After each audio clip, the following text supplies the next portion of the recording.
Andon, të përshëndes, cilat janë të dhënat më të fundit nga numërimi i votave të diasporës për kandidatët?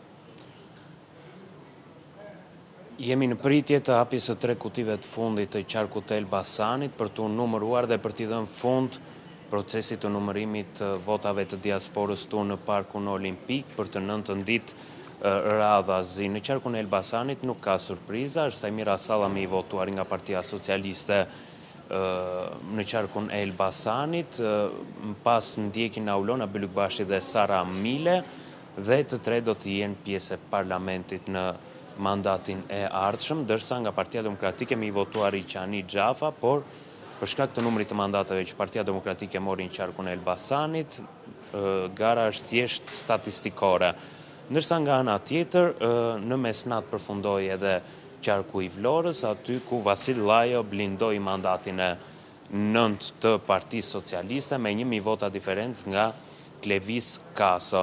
Po ashtu, vota e diasporës ndikoi edhe në qarqet tjera. Në Lezhë Admir Kadeli fal votave diasporës i mori mandatin e 3 Marieta Neli të Partisë Socialiste, ndërsa Zegjinet Saushi doli që të ruaj mandatin e saj të 12 në qarkun e Fierit me vetëm 49 vota diferencë nga rivalja e saj brenda partisë. Po ashtu, edhe në Kukës u dha efekti i parë i votës së diasporës, Isuf Çelaj i mori mandatin Shkëlqim Shehu brenda garës në listën e hapur të Partisë Demokratike. Sa i përket ndryshimit mandateve, vota e diasporës pati ndikim vetëm 2 qarqe.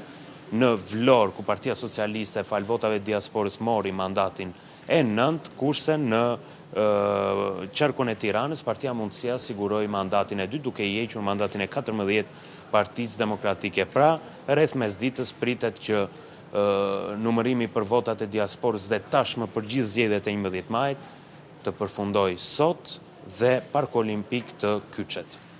Të falenderoj, Andon, për gjitha dënat që përcolla në këtë raportim të drejtë për drejtë.